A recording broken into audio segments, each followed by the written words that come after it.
I'm Paul Kerwin. I'm a compositor, so thanks for tuning into this live stream.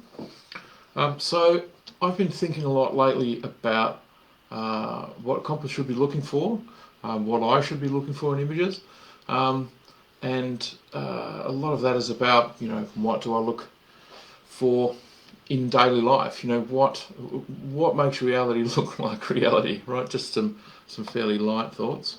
Um, and so, the more I think about how it is that I break things down. A lot of it comes down to what we notice. Okay, um, as compositors, we're adding things to shots, we're taking things out of shots, we're manipulating shots. And so a lot of what we're trying to achieve is essentially to fool the eye or to continue the sense of disbelief that's very important for any sort of film and entertainment, whether it's film or broadcast or commercial work, whatever. It's about suspension of disbelief. You don't want to let on that what people are looking at is artificial. There's an artificiality to it which we want to make sure that people don't see. And so I think a lot of it is what we notice. Okay, so in order to be an effective compositor, you need to understand about what the eye catches and what it doesn't, what it sees and what it doesn't, what people will see as being out of place and what's not out of place, right? And if you can figure out that, then that's pretty much a lot of the art form, because then you can be an effective compositor in terms of knowing what to leave in and what to take out. What work do I have to do? What work don't I have to do? What can I get away with? What can I not get away with? Okay. So what is it that we notice? Now I'm someone who I notice things that other people don't notice. Some of that's good, some of that's bad. At least I spend a lot of time looking. I spend a lot of time staring at things. I'm the kind of person who people will they walk past me in the street and I'm just looking straight up at the sky or straight down at the ground. And that's not particularly normal, but a lot of composists kind of have that focus, that attention to detail, that ability to get lost in the moment. Okay. And so I look at cars a lot, right? Cars are very interesting from a VFX perspective, from a compositing perspective. Any sort of vehicles are really relevant. Cars, planes, buildings. Um, Cars are fantastic because we use them all the time. They're essentially ubiquitous. They're everywhere that we look. And there's a lot of work to do with cars in visual effects. Okay, so there's a lot of work that's been done in visual effects in terms of how to make artificial cars look real, how to do CG cars, and so on.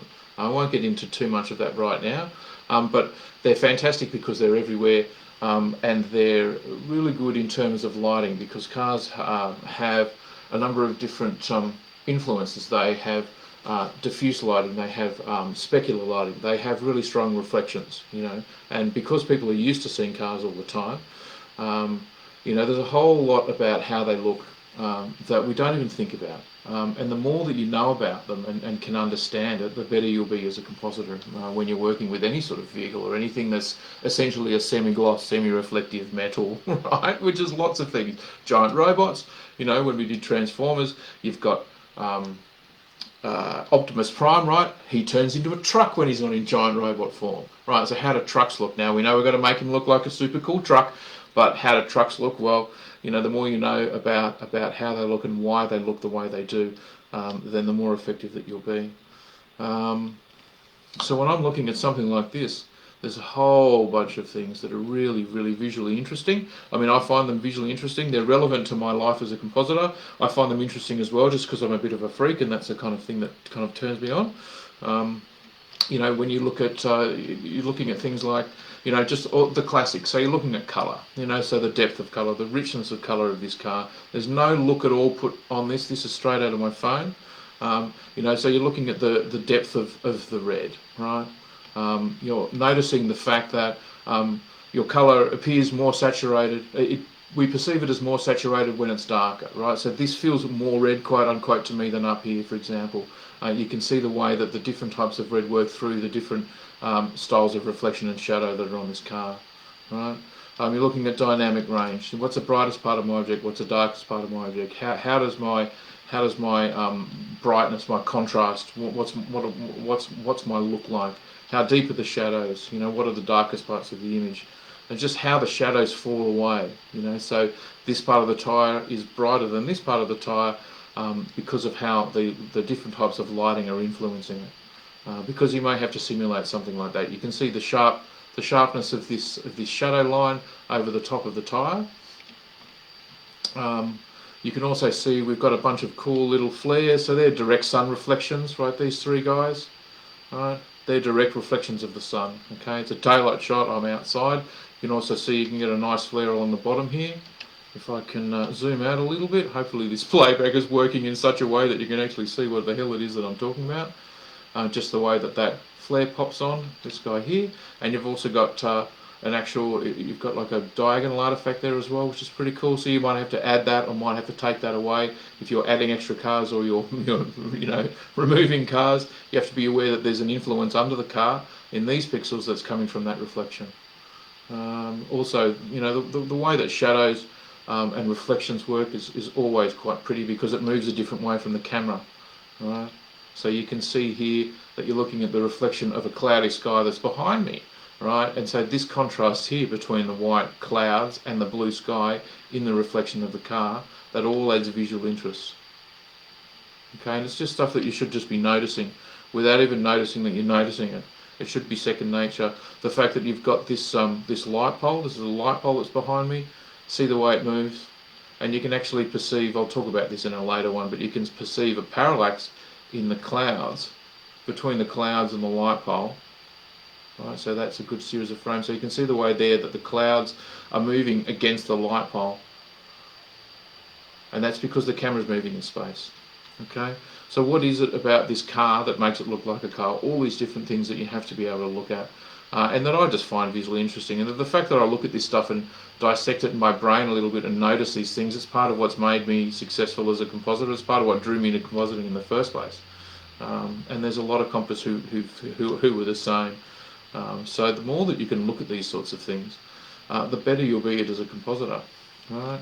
You can also see and better in terms of, because the first thing is, how do we make these shots better, right? How do we improve it? How do we make our work better?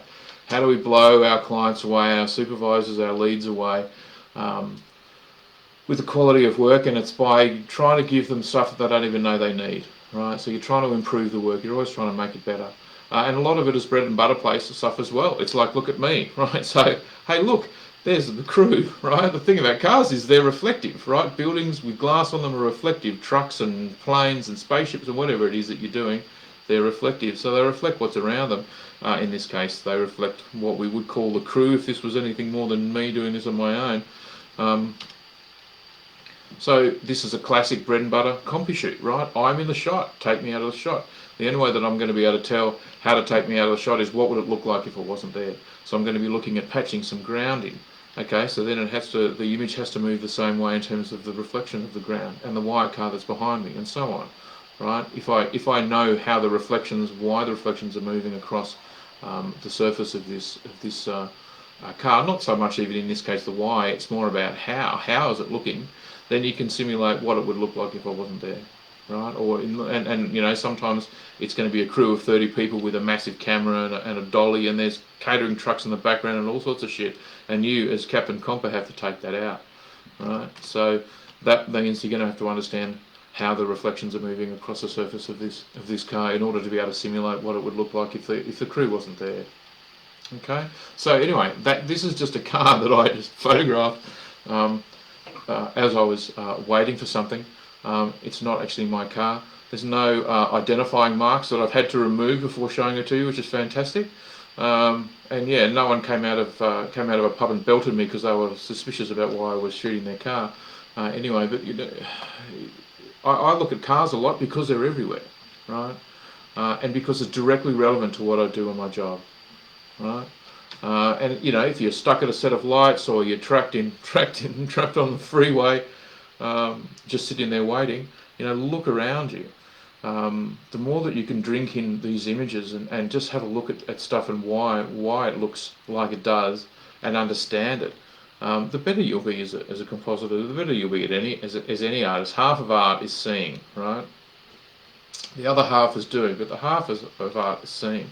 Now, as we get into this and I start to run bigger classes and so on, I'll be talking a lot about the how to fix some of these things. A lot of the time the how is easy, or it's easier. It's the what that's more interesting. It's the what and the why. What am I having to change? And to understand a lot of that, it's just looking at the real world. So make the most of every moment. A lot of people used to ask me what's your recommendations, and it's obviously like learn, like be really passionate. All the stuff that they tell you about, in all these courses in universities and stuff. But I think one of the things that's made a big difference to me is really looking at stuff, and trying to understand.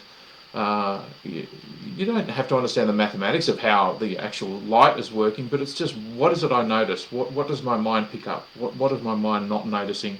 What can I get away with? Where are the corners that I can cut? How can I get this shot finished as quickly as possible? Well, not just as quickly as possible, but how can I make it better? Right? How can I make the work better? If you're always going into your job or your work or your whatever and just saying, I just want to make this stuff better, I want to improve what we're looking at, then you're already halfway there. You've already won half the battle as far as I'm concerned. So yeah, this was just literally, like I said, me just thinking, oh hey, wow, I like that car. What is it I like about it? How would I work with these pictures? What is it that's about this car that I think is really cool? Okay, and like I said, if you can start to break that stuff down, then I think it will make you a better artist. Anyway, so thanks for listening. I'm going to be putting some of these things up on YouTube now as I learn and continue to figure out this stuff. Anyway, I've actually written down quite a few notes about just what this bouncing images here that we're looking at, and I'll be going into those over the next couple of weeks. So anyway, thanks very much for listening. My name is Paul Cowan. See you soon.